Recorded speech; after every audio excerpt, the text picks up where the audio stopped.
千万别小看这个瘦弱的男人，他仅用一拳就 KO 了对手。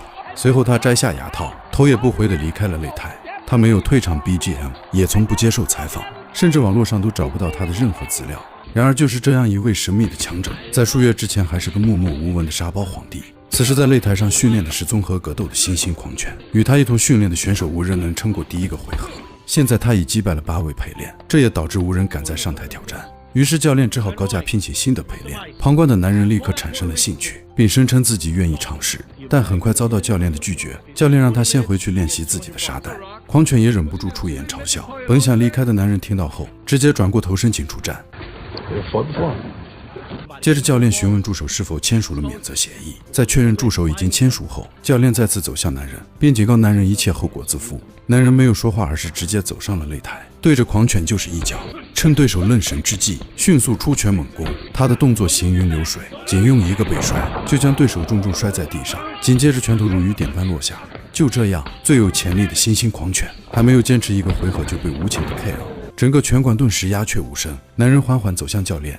这么精彩的视频，真想去车到现场看看。我在瓜子二手车买了台特斯拉，才花了9万9，买二手新能源就上瓜子。瓜子最近上了几千台新能源源头车，全是从个人和批发商这些源头来的，同样车况轻松省下万把块，错过就亏大了。瓜子二手新能源源头职工更省钱。不巧的是，这一幕刚好被人拍了下来，并将视频上传至热门的社交平台。职业拳手被无名小卒击败，顿时吸引了众多围观者。随着男人 KO 的视频爆红网络，连美军海外基地都在热议，纷纷猜测男人的真实身份。一个士兵在看完视频后立刻跑回宿舍，拿出头盔摄像机拍摄的另一段视频，然后用 B8 摄像机查找片段，寻找曾经拯救自己的恩人。经过最后的画面匹配，正是他苦苦寻找的那个人。汤米来自军人家庭，他的父亲是海军陆战队队员，并且还担任格斗教练。汤米自幼接受父亲的训练，参加过各种锦标赛，在14岁之前就赢得了所有奖项。但因为父亲突然沉迷酒精，并经常对母亲施暴，汤米跟随母亲逃离了这个破碎的家。然而由于母亲不幸去世，汤米便加入了海军陆战队。10年后退役返回故乡，他首先找到了曾经的父亲，但看到年迈的父亲，让他回忆起太多往事，包括母亲病逝的情景，心中的怨恨再次燃起。尽管父亲已经戒酒成功，并且信仰了上帝，汤米仍旧无法原谅他。第二天，父亲去找哥哥布莱登，本想告诉他汤米回来的消息，然而话未出口，就被大儿子无情地赶走。因为布莱登和汤米一样，对眼前的父亲怀有深仇大恨。布莱登曾是一名职业拳手，但因童年时父亲的偏心，他未能继承父亲的拳击技艺，这让他的拳击生涯充满坎坷。最终他选择在学校担任物理教师。幸运的是，他拥有自己独到的教学方法，与学生们相处得十分融洽。然而学生们却未曾察觉，这位风趣的老师内心深处隐藏着狂野的一面。为了应对家庭庞大的开支，他不得不在酒吧的地下拳场谋生。面对看似凶猛的对手，布莱登却将其视为只老虎。很快他便赢得了比赛，赢得的奖金全用于给患有先天性心脏病的小女儿治病。因为小女儿的病情需要大量资金维持，他甚至已经2次抵押了自己的房产。随着贷款的压力日益增大，他不得不重拾就业。但他打黑拳的事很快传到了校长的耳朵里。校长询问了布莱登的情况，他坦白了实情，并表示自己急需用钱。校长勃然大怒，身为教师，怎能与野兽般的人进行格斗？他说自己原本就是一名拳手，只是简历上未曾提及。校长感到十分震惊，当即就让他停薪留职。这对布莱登来说无疑是雪上加霜，但好在他还能继续打拳，勉强能够维持家庭的日常开销。妻子十分担忧，一旦丈夫再次受伤，整个家庭就会面临末日。但布莱登已经做出了决定，现在只希望得到妻子的支持而已。妻子也知道这是没办法的办法，因此也不再多言。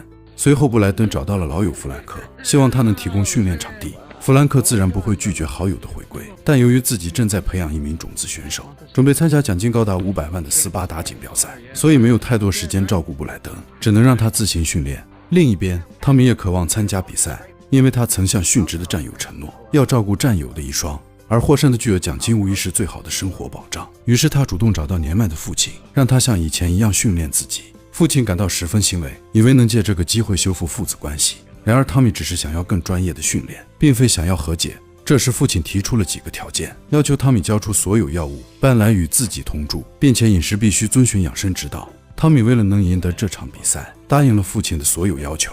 为了这500万美金，汤米经过严格的体能训练，逐渐恢复了昔日的巅峰状态。与此同时，布莱登看到种子选手接受采访，内心也开始泛起波澜。尽管自己已过巅峰年龄，但体能和毅力远超种子选手。显然机会总是留给有准备的人。果然意外不期而至，种子选手突然扭伤脚踝，不得不退出比赛。布莱登抓住机会，向朋友提出自己是否可以代替种子选手参加那即将到来的斯巴达锦标赛。朋友对他能否承受比赛压力表示担忧，但布莱登坚信自己能够胜任，于是朋友便同意了他的请求。不久，锦标赛的见面会到来，所有参赛者都在接受媒体采访，唯独汤米坐在一旁的角落，他似乎更喜欢低调行事。这时，汤米在人群中发现了哥哥布莱登，布莱登也看到了多年未见的弟弟，两人目光交汇。就在他准备上前打招呼时，却被朋友突然叫住，因为布莱登的采访时间到了。尽管如此，他依旧关注着远处的弟弟，但汤米似乎并不想见到他。到了晚上，父亲无意中看到电视报道，小儿子汤米因在战场上救人，已成为人们心中的无名英雄。于是他急忙叫来汤米一起观看这则新闻。然而汤米只是随意扫了一眼，便转身回到房间，随后拿起外套，准备去外面透透气。没想到哥哥也来到了沙滩，偶遇了正在散步的弟弟。多年未见的兄弟俩再次相遇，却难以表达出太多的激动之情，因为他们都经历了太多生活的艰辛。尤其是汤米，现在的他心上长满了刺，不仅对父亲怀有恨意，对亲哥哥布莱登也是如此。因为曾经他们约定一起逃离，但哥哥却为了现在的妻子突然改变主意，选择留下。汤米不愿听哥哥的任何解释，脸上满是厌恶和仇恨，这也激起了布莱登心中的怒火。You're not the only one that suffered, Tommy. I didn't even know she was sick. I never even got the chance to say goodbye to my own mother. You had no right to keep that from me. That was not your decision to make. 但汤米认为这些都不是借口，最终两人不欢而散。比赛很快开始，16名选手将在2天内决出胜负。现场观众热情高涨，场外的人们也期待已久。第一位出场的选手正是汤米，他没有音乐，没有赞助商，网络上也找不到他的任何资料。然而这位神秘的选手只用了一拳，直接击倒了对手。接下来出场的是哥哥布莱登，他以替补的身份登上了擂台。解说员将他比作小金鱼，等待着被大鲨鱼吞噬。因为他的对手是一名强壮的黑人，并且在发布会上宣称要给这位物理老师上一课，但他严重低估了对手的实力。裁判很快发出比赛开始的信号，但布莱登并不急于进攻，而是小心防守，摸清对手的实力。对手出拳，他也出拳；对手猛攻，他就避其锋芒，将对手逼至笼边进行缠斗。然而这种打法并未给他带来优势，很快对手将他压制在地，紧接着锁住了他的喉咙。这种动作极易让人失去意识，也是格斗中最危险的锁技之一。出乎意料的是，布莱登凭借坚韧的意志，艰难地撑过了第一回合，这让所有人都感到意外。看来这位物理老师并非等闲之辈。第二回合，布莱登不再保守，而是开始主动出击，完全掌控了比赛的节奏。最终他抓住机会，一击抱摔，接着用剪刀脚切入，最后用木村锁降服了对手。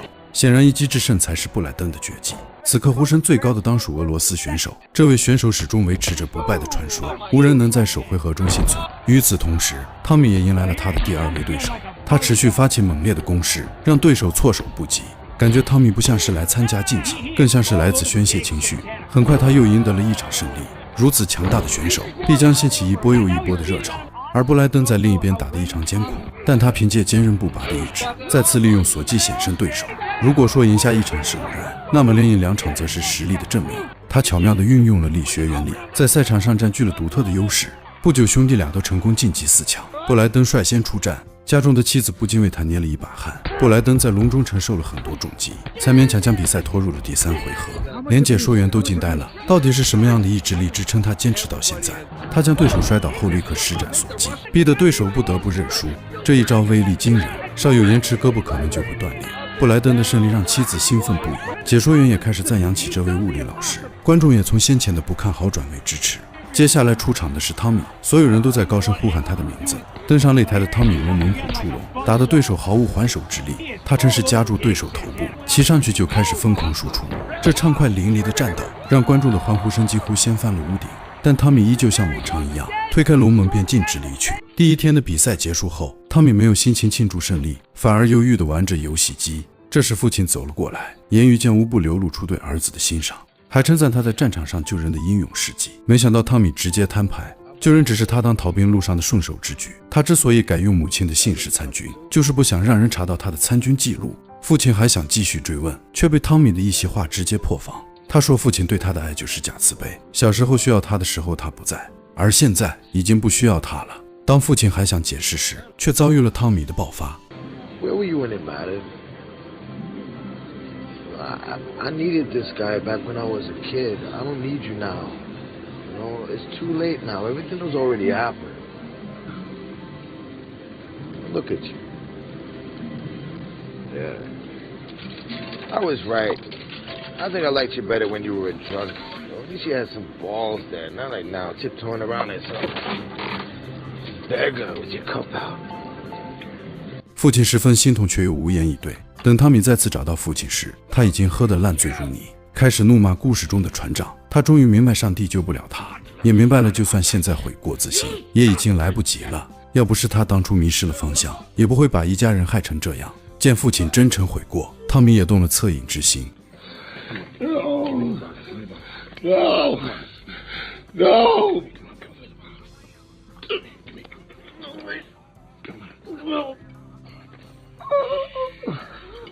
熾热的赛场上，汤米神情冷峻地出场。与以往不同的是，他的战友们成群结队地来为他加油，军歌是如此嘹亮，振奋人心。这一幕宛如胜利日的时代广场。汤米的对手进场后不断挑衅，引起军人方阵的阵阵嘘声。对峙时更是口出狂言，完全没把汤米放在眼里。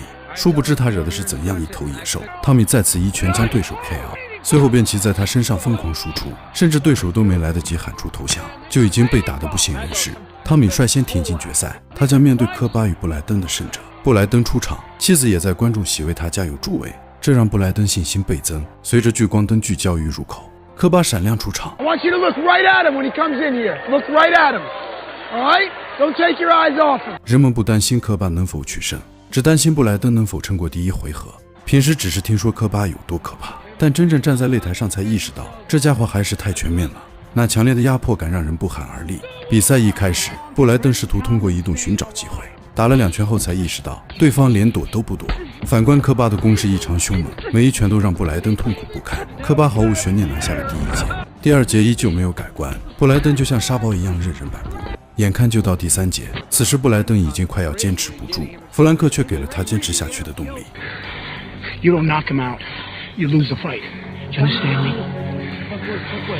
You don't knock him out. You don't have a... 弗兰克的话让布莱登变得无所畏惧，同时也坚定了他获胜的决心。尽管有些事不是努力就有结果，但不努力肯定是没有任何结果。就在所有人都以为布莱登一定会输的时候，没想到布莱登开始反击了。他直接将对手拖倒，准备用自己的锁技将其制服。科巴的膝盖被牢牢锁住，然而他也将肘部暴露给了对手。两人同时进行力量较量，都竭尽全力希望对方屈服，但布莱登坚守了自己的承诺。这种玩命的打法最终征服了科巴。科巴只好选择投降。布莱登激动地冲向8角笼边缘，与朋友紧紧拥抱在一起。全场观众肃然起立，为布莱登鼓掌喝彩。决赛前夕，一则新闻揭露了惊人的反转：之前救人的英雄汤米竟然是逃兵。幸存的战友接受了采访，原来汤米和战友们在战场上向美军飞机挥舞旗帜，却遭到了轰炸，战友们全部遇难，只有汤米一人幸存下来。为了履行照顾战友遗属的承诺，汤米才选择逃离军队。同时他也向大家保证将把全部奖金捐赠给战友的遗属，这让人们对汤米肃然起敬，甚至觉得这位英雄更加伟大。此时军警已经抵达休息室，比赛结束后将对他进行拘捕。得知汤米的真实姓名后，记者们又挖掘出一则重磅消息：决赛的2位选手竟是亲兄弟。这一连串的震撼消息让人瞠目结舌。决赛拉开序幕，面对哥哥汤米表现得比以往更加凶猛，在最需要支持的时刻被最重要的人所抛弃。这种怨恨驱使他疯狂地攻击布莱登，仿佛在攻击一个铁石心肠的人。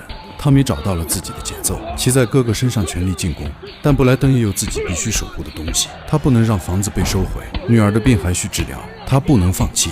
布莱登就这样坚持到了回合结束，但铃声无法阻止汤米，他又一拳击中哥哥的脸。这一击让所有人都向裁判施压，但这反而让汤米更加愤怒，他凶狠地盯着布莱登，恨不得将他生吞活剥。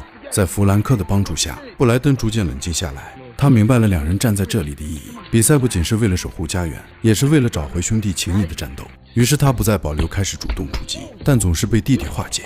而汤米就像一台杀戮机器，愤恨是机器的燃料，支持着他疯狂的攻击。第3节开始，汤米依旧埋头猛攻，布莱登抓住机会，将汤米的胳膊翻转，直接坐在了他的肩膀上，压制住了汤米，然后一拳接一拳地打过去。被控制的汤米痛苦不堪，但他绝不放弃，仍然寻找机会肘击布莱登。这使得哥哥更加用力压制。突然传来骨头断裂的声音，他急忙松开了弟弟。可还没等他询问完伤势，汤米突然掐住了他的脖子，将他推向了笼子边缘。好在回合结束，裁判将二人分开。布莱登试图向裁判呼喊，提醒他注意汤米的伤情，但被观众的吼声淹没。汤米独自一人留在笼边，脸上泪水和汗水交织在一起。新一轮的对决开始，汤米单手向前发起攻击，布莱登无法理解弟弟的举动，竭力劝他放弃比赛，然而却未得到任何回应。布莱登的重拳不断击中汤米受伤的手臂，质问为何他要这样坚持。但汤米似乎在主动寻求打击，仿佛想要在哥哥手中结束一切。比赛暂停后，汤米无法抑制地痛哭起来，硬汉的泪水总是让人心痛。布莱登转身看到父亲轻轻点头，他突然意识到这已经不仅仅是场对决，更是挽回亲情的关键之战。等到下个回合开始，他突然下定决心一脚踢向弟弟。I'm sorry, Tommy. I'm sorry. Yeah, Tommy. It's okay. It's okay. I love you. I love you, Tommy.